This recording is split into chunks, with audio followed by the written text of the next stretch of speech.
What's going on, everyone? This is Joe Samona with Maxbrook Realtors, and welcome to this episode of Your Cup of Joe. Today, I have with me someone that I've known for a long time, someone whose hard work and dedication to her clients is truly a reflection of who she is. Today, I have with me Gabi with Next Door Lending. Gabi, if you want to introduce yourself to everybody and tell everybody what you do. Thanks, Joe. Hi, guys. My name is Gabi Wiartalla, and I am a mortgage broker at Next Door Lending. I help families finance new homes, refinance their current homes, invest, take cash out. You name it, we have it. What got you into lending? How long have you been doing it? So this is my fourth year. I started out in retail lending, and I was actually a scientist before this. So completely different fields, but I did a lot of cancer research. Obviously, something very, very different than mortgages. But I had a little one come into my life, my daughter, who turned my world upside down. And I wanted to do something different for her and be able to provide. And while I loved science, mortgages just provided more opportunity for advancement. And so I started in retail lending for a couple of years before moving to the broker space and never looked back. You know, every time that I have a podcast with somebody or that I'm talking to someone, I always learn something new. I didn't know that you used to be involved in cancer research. So it's always interesting to learn about people's background and where they came from and how this transpired. Who introduced you to mortgages? Or is it just something that you saw and you're like, wow, I want to do this? Wow. So I was actually a few people. So it started with my brother-in-law, who also worked in retail lending for a while, my brother Mike, and also now my now husband, Kyle. I actually shadowed him before starting in the retail space on lending. And so it was just, I don't want to say a long time coming because I had always thought about it. The opportunity was there, but they were really the two that got me to dive headfirst into it. If you could change that, would you change anything that you did as far as getting into lending? I'd say probably that's a tough one. I'd say I wish I would have done it a little bit sooner, honestly. That's probably my only regret is that I didn't make the leap a little quicker. Got it. How long have you been at Next Door? I just celebrated my 1-year anniversary at Next Door Lending. Congratulations. Thank you. You know, I visited the office for the first time. I know a lot of your colleagues, and I visited for the first time a few weeks ago, and there was somebody that was walking through the office, and I don't know who it was, but I got up and I'm like, who the heck is this guy? Because the energy there made me feel like I was at home, like I was literally with my own family. And it must be such a great place to work, and it must be so inviting because of that.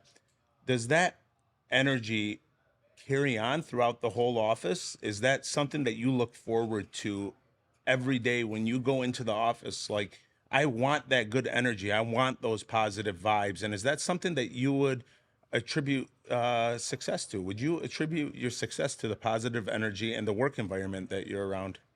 Absolutely, 100%. And first of all, thank you for coming in the other day. That was so fun to have you there. We have people come into our office in and out just randomly. Sometimes agents will come and work with us or, different officers, whoever it might be. But it was really fun having you the other day. So thank you for coming in. I don't think I had a choice of staying the whole day that time. Well, that was a little bit of an unfortunate circumstance, but it ended up being nice because we got to have you for the day, got to steal Thank you. you. But yes, I definitely attribute my success and just my part of my drive, right, to want to get up and be at work every day to the people I work with and the energy that we have. I think sales especially is such a field where if you don't have a positive mindset, if you aren't driven, if you aren't motivated every day, you're not going to get anywhere, right? Let's just call it what it is. You're just not. You have to be very self-motivated. And if you aren't in a space or you aren't surrounding yourself with people who have that same mindset and same drive, you're just not going to get as far. It's plain and simple. Got it. Who started the company, and how long ago was it started, Next Door Lending? So it started a few years before my time. I do know, obviously, the current president, John Haddad, and then CEO Doug Liska. I believe there were some original other partners that started, again, before my time. So bear with me. I don't know all the names Sure. of, who Sure. built it from the ground up all the time, but Sure. don't want to misspeak or speak out of turn there. Now, I met John Haddad, and his demeanor and his him being so genuine and wanting people to succeed and wanting the other agents, the other brokers to succeed and wanting the team to succeed and not looking after himself must truly give you the motivation to succeed as well. So it's a trickle down effect. When you work with people who are like minded, who want to see others succeed, it must trickle down on every single member of the team, whether it be from your processors or whether it be from assistants, no matter who it's from. Would you agree with that? Is that something that you think, if you were at an office where everybody's doors were closed, do you think it's possible that you wouldn't have the resources to be as successful as you are? Absolutely. I think it goes without question. I can say that with 100% of my being. I think that if you don't have, like you said, the trickle down effect, right? It goes back to mindset and motivation. John and I get along so well because we are very similar in that regard, and we're very energetic and very determined. And so I do think that that has an effect on people, and not even just on the day to day, but people who want to join and be a part of what we're doing at Nextdoor. Right. And I think that if we were in a space where it was just cubicles or offices siphoned off, booked off, I think that it doesn't foster an environment of collaboration at the end of the day. Right. I think that it Yeah, goes without saying. absolutely. I assume you have a lot of friends and family in the industry. What do you believe sets Nextdoor apart from other brokers? What's unique about your company that really gives it that, really gives it that much more than the competition? So I think there's a few things, but the biggest things that I realized being in the space of what sets us apart is one, obviously what we've just been talking about for the last few minutes, right? Culture and energy. And I realize that a lot of businesses like to play on that piece or push it, but I really feel like we are different because we live it every single day, and we wouldn't have people continuing to come in our doors and want to do what we do also with us if they didn't want to be a part of that culture. But the second piece is, and I didn't realize this until I was in the space a little bit longer, is the fact that we honestly are a true broker shop. What I mean by that is we're not a broker shop that, behind closed doors only offers 3 lenders. Right? We have over 40 different lenders that we work with to find different solutions for our clients and to find the best pricing. So we're not out just here pushing like, oh yeah, we'll shop your rate for you, we'll do this. No, we will find a way to make your loan work, and we will find a way to save you money, which I didn't realize was so rare, honestly, in the broker space. I think that a lot of shops are limited, unfortunately, and we're very, very fortunate where we're signed up and collaborated with so many shops that we're able to best serve our clients. Of all the shops that you are, all the lenders, I guess you would say, that you are signed up with, let's say it's 40 of them, even if it's more, on your typical deal, even though no no deal is really typical, no deal is no, I'm yet to see. I might remember one deal that was cut and dry. Me being as a realtor, but looking at it from a loan officer's perspective. But out of those 40 lenders that you have, on an average deal, how many of them are you pricing it out with? Is it? Would you say there are numerous ones on every single deal that you are pricing it out with? 100%. So it goes, like you said, there's a lot of times there's not cut and dry, right? So if it's a unique situation where it's a non-qualified mortgage, and in our space, what that just means is it doesn't conform to that special box of conventional lending. So maybe it's an investment property, maybe it's hard money, right? It can be all of these different things. So when I do have those cut and dry choices, I don't have to go with some of these out of the box lenders. I can usually keep it within a dozen or 2 dozen options that we're pricing it out with, because we do see it all at once. It's not like I have to log into all these different portals to figure it out.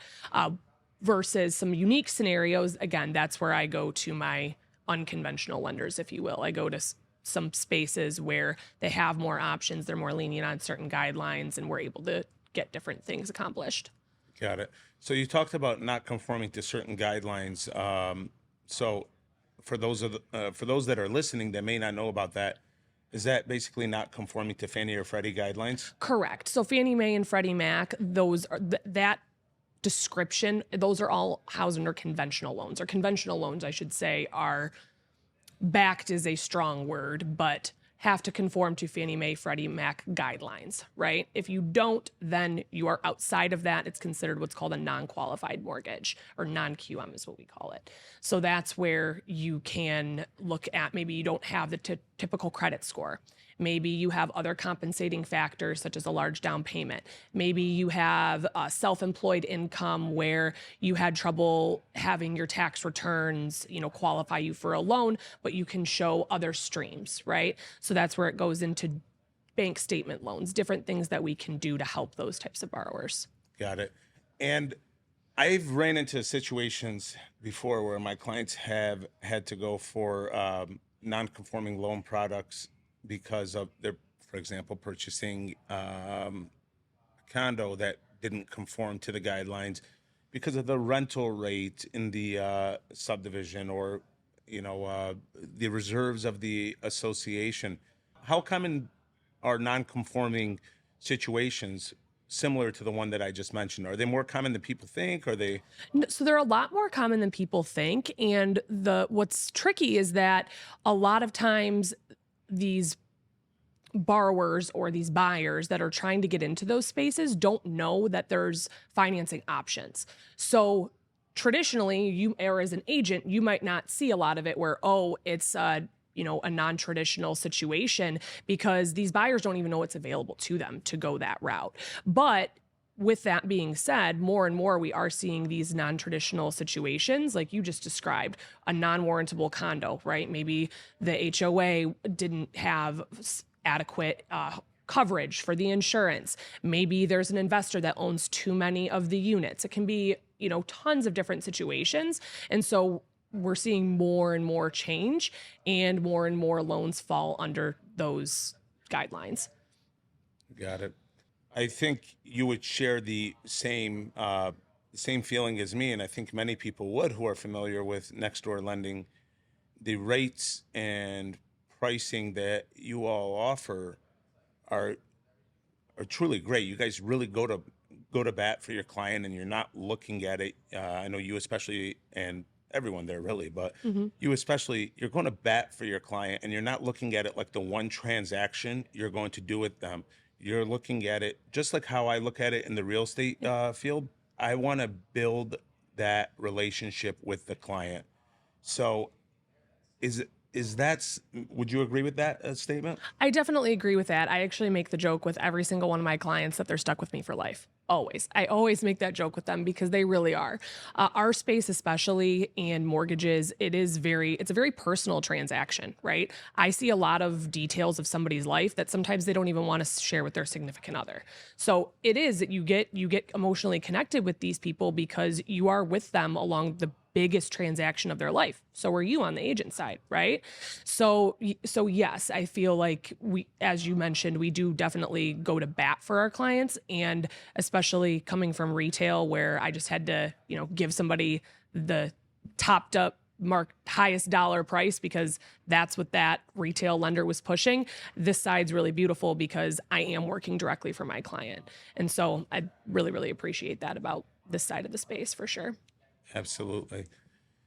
Do you have a favorite type of loan product that you like to do aside from your traditional, conventional or FHA deal? Is there a loan product that you absolutely love to do that most other lenders would like cringe at? Like, I don't want to do that. Yeah. So my favorite, not even cringe, but they just You don't got really happy about that. You got I really did, happy. because a lot of people don't know about it. I talk to a lot of investors who think that if they're going to get into the real estate investment game, that they are stuck in, forking out everything being on their credit, that they can't put it under a business name, or that if their income doesn't qualify, it's just not an option. So they're afraid to get into the space. So one product that I really enjoy is what's called the DSCR. So debt service coverage ratio.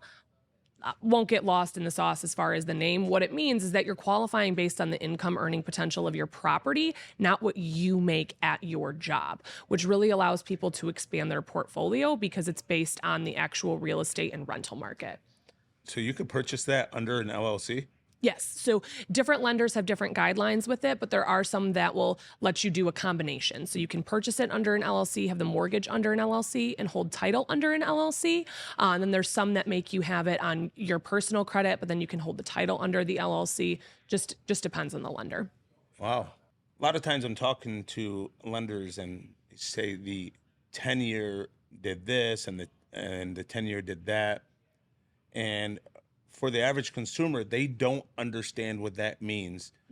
What is the relevance of the 10-year bond to the mortgage rates? I mean, a lot of people hear, oh, the feds are dropping the rates half a point, or the feds are raising the rates a quarter point.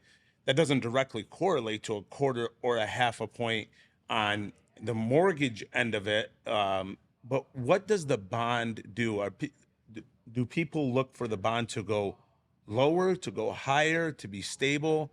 When people are looking at that and talking to others and watching news channels, can you explain that a little bit? Yeah, so I appreciate you bringing that up, especially in the relevance of, oh, well, we saw it go down 0.25%, so that means interest rates are going to go down 0.25%, right? Not really the same thing. So the 10-year treasury is one that a lot of people watch. So even in our business, right?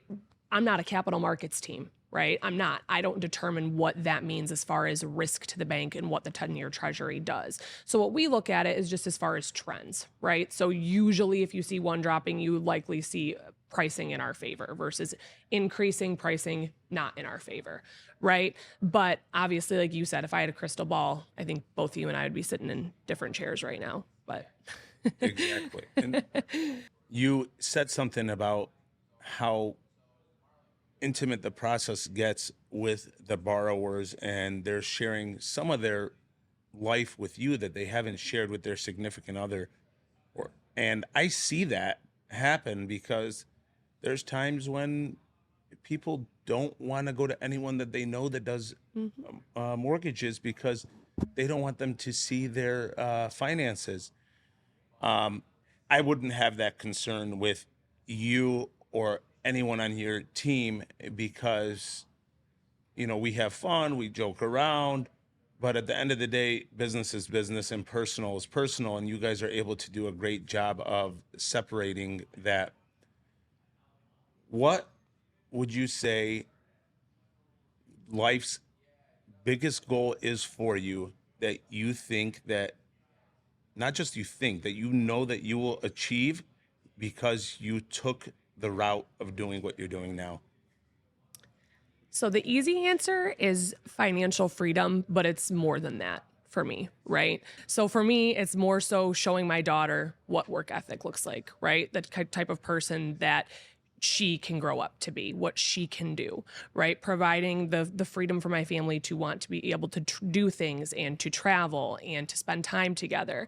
And this industry not only allows that financially, but also on the flexibility side of things, right? Where most 9-to-5s are very restrictive, or, the retail space is very restrictive on your schedule, where that's not the case with what I do. I'm very fortunate to be able to have it all. Sure. No, that's great. And you know what? The fact that you want to show your daughter, and you will, and you have shown your daughter, what work ethic looks like. When I go home, or when whoever's listening to this, turns it off, they're going to think, wow, these people are really motivated. And it might be their motivation for the day. And it might be just seeing people work hard is sometimes what I need to push me through the day. And I'm sure sometimes it's what you and others need to push you through the day. So surrounding yourself with like-minded people is definitely remarkable. Really does mean a lot that you came out here. Your work ethic and your intelligence is truly remarkable. So I want to thank you for that. Thank you so much for having me, Joe. Thanks, You're guys. welcome. Everyone, thanks for tuning in to this episode of Your Cup of Joe. Stay tuned for the next one.